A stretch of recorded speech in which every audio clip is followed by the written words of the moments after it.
Good evening, everybody on YouTube. Anybody that's a Chessie fan, you'll like this. This is my Scale Trains SD40-2 rivet counter, cab number 7607.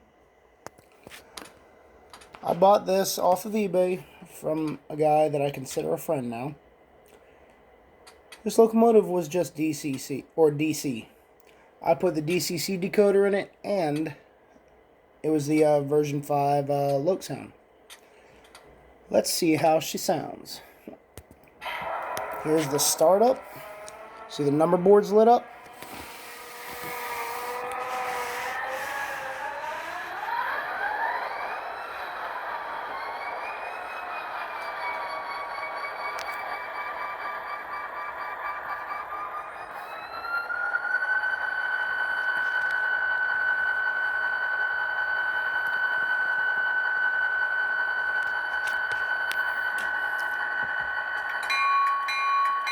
There's the bell.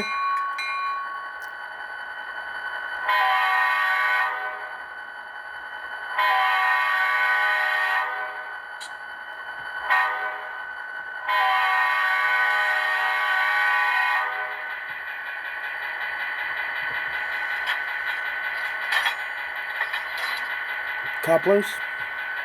I gotta get into all the sounds. Here's the long hood end.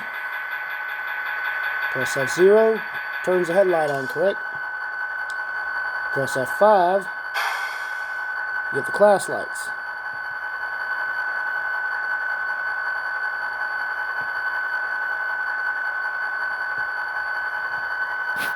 I'm going to swing to the front. I'm going to show you everything up front. There's the headlight.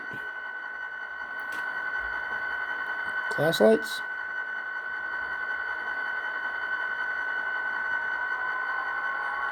Some radiators kicking on.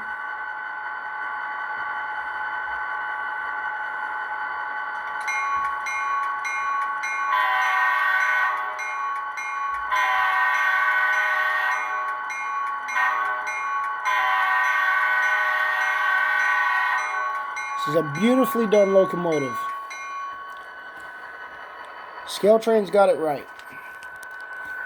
The blue is accurate, as well as the yellow and the vermilion.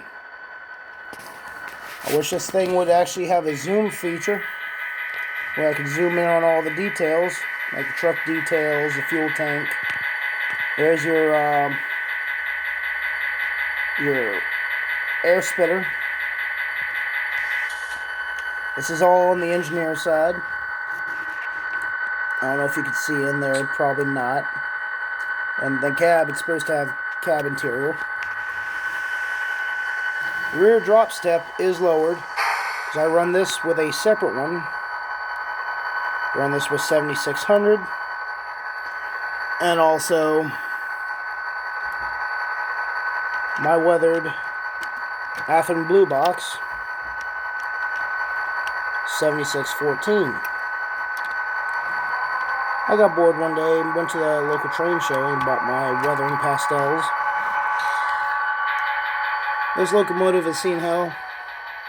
It used to be powered. It's not now. And it's been working up in the coal mines doing shifting operations.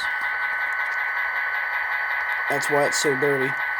Try to straighten that out, but I can't. But that's why it's so dirty and grimed up. It's been beat up, been used. See the rust on the front porch and everything. Getting up in and out of the cab, going to the other side to do your coupling, uncoupling. Biggest thing though, with an SD40-2 is that little vent right there. Without that little vent between the radiators and the dynamic brakes, it's just the standard SD40.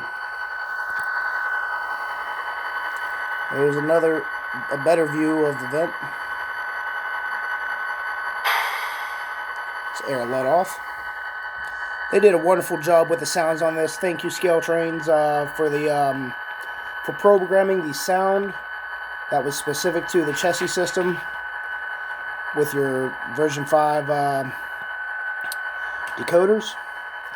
It's just amazing. I love it. Sounds great. Pain in the butt to get just right when you're trying to program it, but no pain, no gain. So that's this one. And let's listen to the shutdown sequence.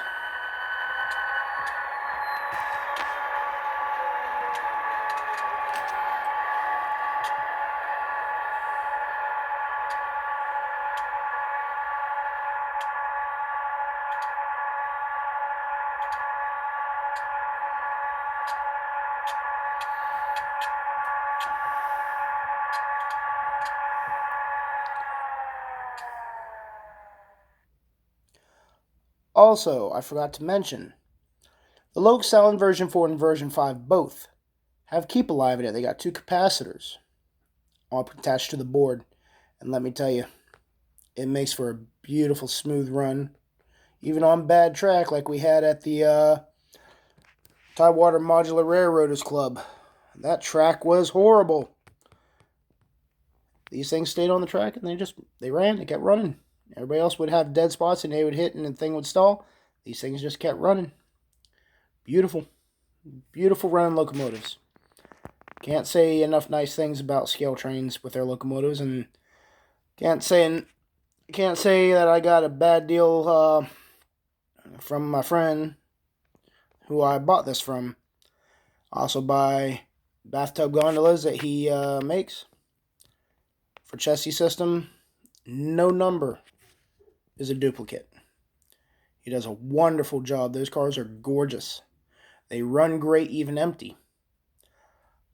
I have some simulated coal that I pour into the cars and basically do live loads, and so far never had a problem with those cars. I've had a problem with Athens cars. I've had a problem with other manufacturers' cars.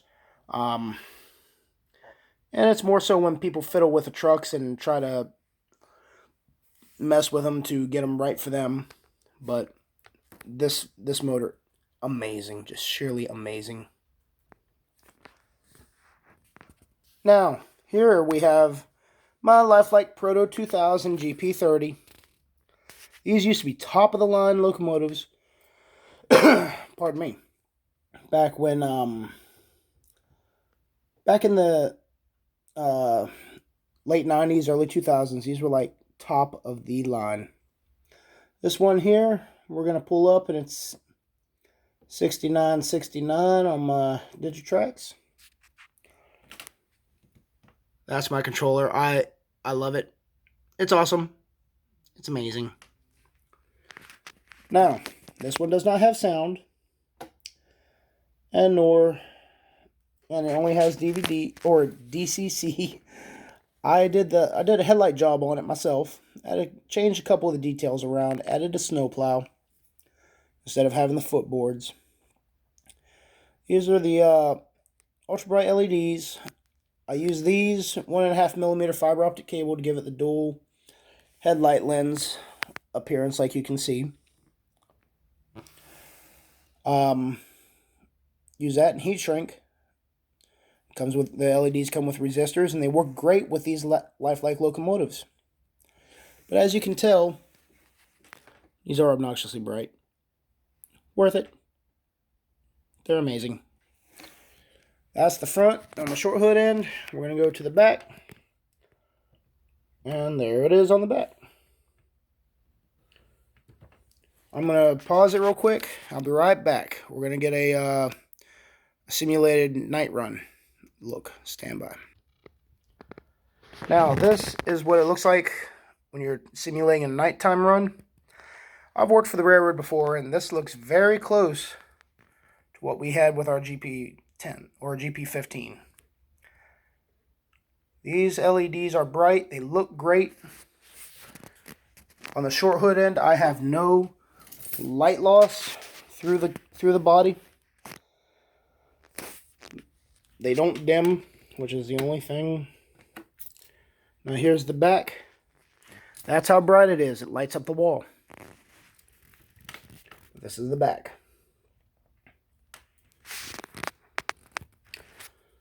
Drop step stick it up funny.